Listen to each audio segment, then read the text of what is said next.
কাতলার রেজালা নিয়ে এসেছি আপনাদের সবার সামনে। বাজার থেকে বড় কাতলা মাছ থেকে কাটিয়ে আনবেন গাদার পিস। এবারে নুন শুধু মাখাবেন, হলুদ দেবেন না, এই রান্নায় হলুদ পড়ে না। আলতো হাতে সুন্দর করে মাছটাকে ভাজবেন।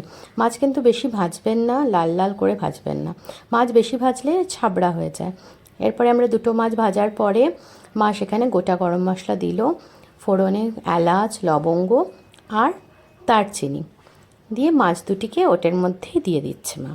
ওইদিকে আবার মা এটার মশলাটা প্রিপেয়ার করে নিয়েছে।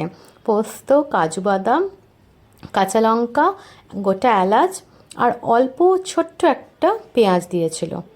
মানে আপনাদের কাছে যদি বড় পেঁয়াজ থাকে তো তার আধা দেবেন, অল্প পেঁয়াজ মানে বুঝবেন এটা জল দিয়ে কিন্তু পোস্তটা বাটা হবে না, পোস্ত বা কাজু বাদামটা এটা পেঁয়াজের রসে বাটা হবে, সেই অনুপাতে আপনি বুঝে পোস্ত, কাজু বাদাম, কাঁচা লঙ্কা, এলাচ আর পেঁয়াজটা দেবেন। এবারে পোস্তটা কতটা নিচ্ছেন সেই পরিমাণ মতো নেবেন। মা এই যে বেটে রেখেছিল, এই রান্নাটাতে বেশি জলও পড়ে না, মাখা মাখা হয়, আর রান্না বেশিক্ষণ লাগেও না, 5 থেকে 7 মিনিটে হয়ে যাবে আপনার যদি সব জোগাড় করা থাকে। মা এটার মধ্যে অল্প জল ঢেলে নিল। সাধারণত জলটা না দিলে পরে তো ওটা ঢালতে পারবো না মশলাটা, তাই জন্য জলটা ঢেলে নিল।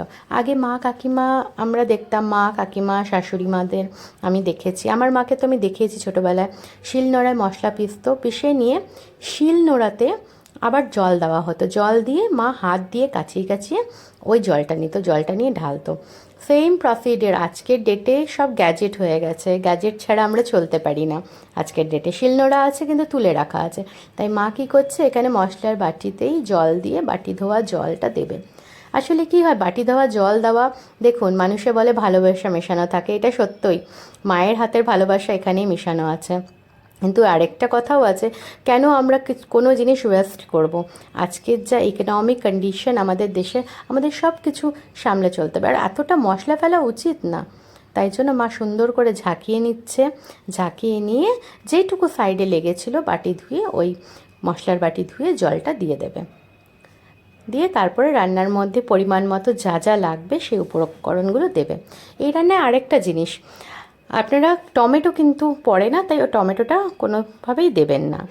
হলুদ পড়ে না, টমেটো পড়ে না, এটা মনে রাখবেন। হ্যাঁ, একটা জিনিস করতে পারেন, রেজালাটা যখন বানাবেন, আমরা এটা ইউজ করিনি, আপনারা দিতে পারেন, সেটা হচ্ছে ঘি। যখন মাছটা ভাজলেন ওই ভাজার সময় অল্প ঘি এবং অল্প রিফাইন তেল ইউজ করে করতে পারেন। আমরা এখানে শুধু রাইস ব্র্যান অয়েলই ইউজ করেছি, আমাদের ঘরে যেটা ইউজ হয় রিফাইন্ড যেটা রাইস ব্র্যান অয়েল, ওটাই ইউজ করেছি সানড্রপের। তো কাইন্ডলি আপনারা এখানে যেটা হবে আপনি সেই অনুযায়ী করতে পারেন। আমি এটা কোনো প্রমোট করিনি। মা এবারে পরিমাণ মতো নুন দিল।